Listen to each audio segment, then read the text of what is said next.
రాకాలోకంకి స్వాగతం.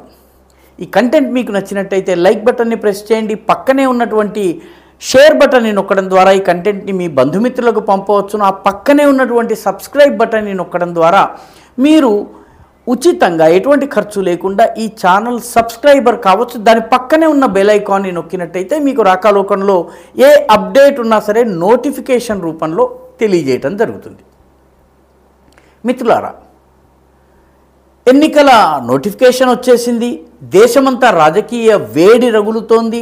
నెమ్మదిగా అభ్యర్థుల ఎంపిక, రాజకీయ ప్రచారాలు, ఎన్నికల ప్రచారము ఇవన్నీ కూడాను జోరందుకుంటున్నాయి.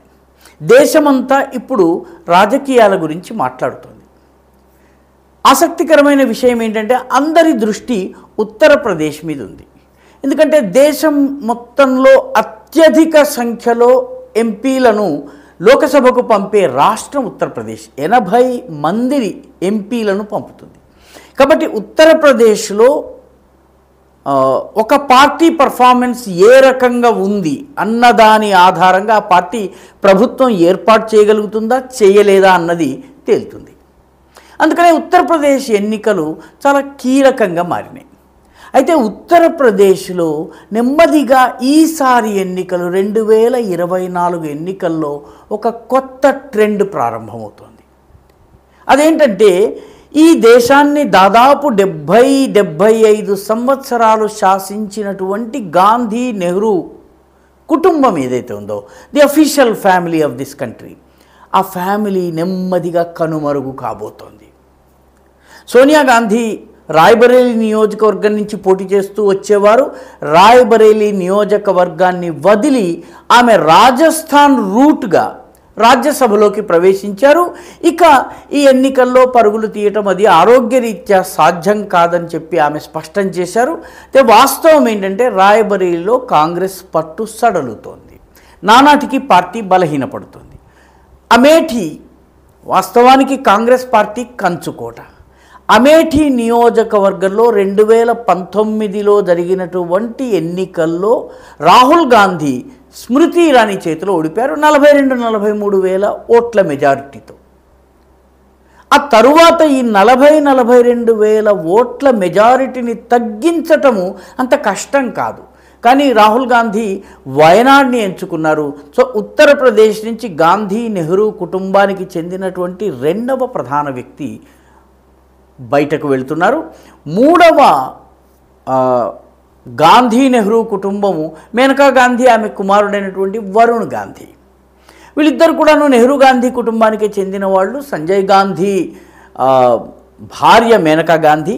అయితే వాస్తవానికి ఇంగ్లీష్ స్పెల్లింగ్ ప్రకారం మనేకా గాంధీ. మేనకా గాంధీ తెలుగులో ప్రచారం అయిపోయింది, బాగా పాపులర్ అయిపోయింది. ఆవిడకి కూడా బీజేపీ ఈసారి టికెట్ ఇచ్చే పరిస్థితి లేదు.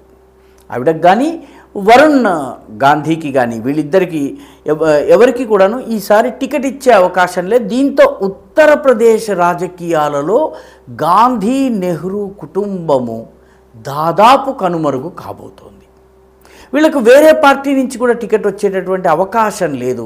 అఖిలేష్ యాదవ్కి చెందినటువంటి సమాజ్వాదీ పార్టీ కానీ బీఎస్పీ కానీ ఇచ్చేటటువంటి పరిస్థితి లేదు. కాబట్టి ఒక రకంగా చూస్తే గాంధీ నెహ్రూ కుటుంబం యొక్క చరిత్ర ఉత్తరప్రదేశ్లో 2024 ఎన్నికల్లో దాదాపు కనుమరుగయ్యేటటువంటి సూచనలు కనిపిస్తున్నాయి. అయితే మరొక ఆసక్తికరమైనటువంటి పరిణామం ఇటీవల వినిపిస్తూ ఉంది. ఇంతమటుకు అఫీషియల్గా కన్ఫర్మేషన్ లేదు. బీజేపీ సోర్సెస్ కూడాను దాన్ని అఫీషియల్గా కన్ఫర్మ్ చేయలేదు. ఎక్కడ కూడాను అఫీషియల్గా ఏమీ రాలేదు. కానీ బీజేపీకి బాగా సన్నిహితంగా ఉంటాయి అని భావించేటటువంటి కొన్ని ట్విట్టర్ హ్యాండిల్స్, ఎక్స్ హ్యాండిల్స్ ఏవైతున్నాయో వాటిల్లో ఒక వార్త సంచారం చేస్తుంది. ఆ వార్త ఏంటంటే పైగంబర్ మహమ్మద్ విషయంలో కొన్ని వ్యాఖ్యలు చేసిన కారణంగా పార్టీ నాయకురాలుగా, పార్టీ ప్రతినిధిగా ఉంటూ ఈ వ్యాఖ్యలు చేయటం వల్ల అనవసరమైనటువంటి వివాదంలో ఇరుక్కున్నటువంటి నుపూర్ శర్మ, ఆమె ప్రస్తుతం రాజకీయ అజ్ఞాతవాసంలో ఉన్నారు, ఢిల్లీలో ఉన్నారు. ఇటీవలే 1-2 కార్యక్రమాల్లో ఆవిడ పాల్గొన్నారు. అంటే దాదాపు ఒక ఏడాదిన్నర తరువాత ఆమె ఈ ఒకటి రెండు సినిమాలు కేరళ స్టోరీ సినిమా వచ్చినప్పుడు, తర్వాత ఇటువంటి కొన్ని సినిమాలు వచ్చినప్పుడు ఆవిడ పబ్లిక్లో కనిపించారు. ఆ మధ్య ఒక ఊరేగింపు జరిగింది. బీజేపీ కార్యకర్తలు తీసినటువంటి ఊరేగింపులో ఆమె కూడా పాల్గొన్నారు. బహిరంగంగా జరిగినటువంటి ఊరేగింపు ఆమె పాల్గొన్నారు. కాబట్టి అప్పటి నుంచి ఆమె మళ్ళీ రాజకీయాల్లోకి తిరిగి వస్తారా అన్నటువంటి అనుమానాలు వ్యక్తమవుతున్నాయి. వాటికి కొంచెం బలం చేకూరుస్తూ యూపీలో రాయ్బరేలీ సీట్ నుంచి నుపుర్ శర్మని దింపేటటువంటి అవకాశం ఉందన్నటువంటి వార్తలు వస్తున్నాయి. అఫీషియల్గా ఏమీ రాలేదు, కన్ఫర్మ్ కాలేదు. నుపుర్ శర్మ పేరు మాత్రము వినిపిస్తోంది కొంత మీడియా సర్కిల్స్లో. ఎందుకంటే అమేఠీలో ఇప్పటికే ఒక మహిళా నేత స్మృతి ఇరానీ గెలుస్తూ వస్తోంది. అంటే 2019లో గెలిచింది, మళ్ళీ ఆమె అక్కడి నుంచే పోటీ చేస్తోంది. రాయ్బరేలీ నియోజకవర్గం నుంచి నుపుర్ శర్మని దింపే అవకాశం ఉందని చెప్పి అన్కన్ఫర్మ్డ్ రిపోర్ట్స్ వస్తున్నాయి. అఫీషియల్గా ఏ కన్ఫర్మేషన్ లేదు. నేను మరొక్కసారి మళ్ళీ స్పష్టం చేస్తున్నాను. అయితే తమాషా ఏంటంటే ఉత్తరప్రదేశ్ రాజకీయాలు తెలిసినటువంటి వాళ్ళు సహజంగా ఎక్కువగా చెప్పే విషయం ఏంటంటే రాయ్బరేలీ నియోజకవర్గంలో బ్రాహ్మణ వర్గానికి చెందినటువంటి వ్యక్తిని నిలబెడితే బాగుంటుందన్నటువంటి అంచనాలు ఎప్పుడు ప్రతిసారి కూడా వస్తూ ఉంటాయి. దానికి కారణం ఏంటంటే మిగతా దేశంలో ముఖ్యంగా దక్షిణాదిలో కాకుండా ఉత్తరప్రదేశ్లో, బీహార్లో బ్రాహ్మణ ఓటర్లు చాలా సైజబుల్ సంఖ్యలో ఉంటారు. వాళ్ళు ఒక పవర్ఫుల్ పొలిటికల్ ఫ్యాక్టర్.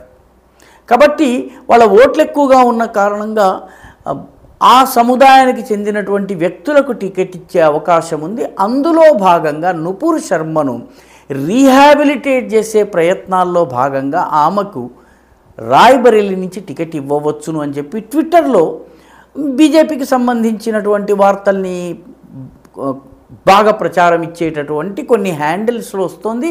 అదేవిధంగా ఉత్తరాదికి చెందినటువంటి కొందరు అనలిస్టులు కూడా ఈ విషయం చర్చిస్తున్నారు. నుపుర్ శర్మకి టికెట్ వస్తుందా రాదా అన్నది కన్ఫర్మ్ కాలేదు.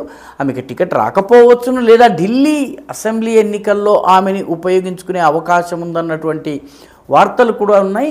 ఏది ఏమైనప్పటికీ రాహుల్ గాంధీ శక్తి మీద కమెంట్లు చేసిన నేపథ్యంలో ఆది పరాశక్తి గురించి, మహిళా శక్తి గురించి మోదీ ప్రతి ప్రశ్నలు లేవనెత్తినటువంటి నేపథ్యంలో నుపుర్ శర్మను రీహాబిలిటేట్ చేసేటటువంటి ఆమెకు మళ్ళీ రాజకీయంగా లైమ్లైట్లోకి తీసుకొచ్చే ప్రయత్నం ఏదో జరుగుతున్నట్టుగా వార్తలు వస్తున్నాయి. కన్ఫర్మ్డ్గా ఏమీ లేదు. త్వరలో దీనికి సంబంధించినటువంటి వార్త ఏదైనా మనము వినవచ్చును అని చెప్పి యూపీ రాజకీయాల్ని పరిశీలిస్తున్నటువంటి వాళ్ళు, దగ్గర నుంచి పరిశీలిస్తున్నటువంటి వాళ్ళు చెబుతున్నారు. ఈ వీడియో మీకు నచ్చినట్టయితే లైక్ చేయండి, షేర్ చేయండి, ఈ ఛానల్కు సబ్స్క్రైబ్ చేయండి. మీ అభిప్రాయాన్ని కమెంట్ల రూపంలో తప్పనిసరిగా పంపించండి.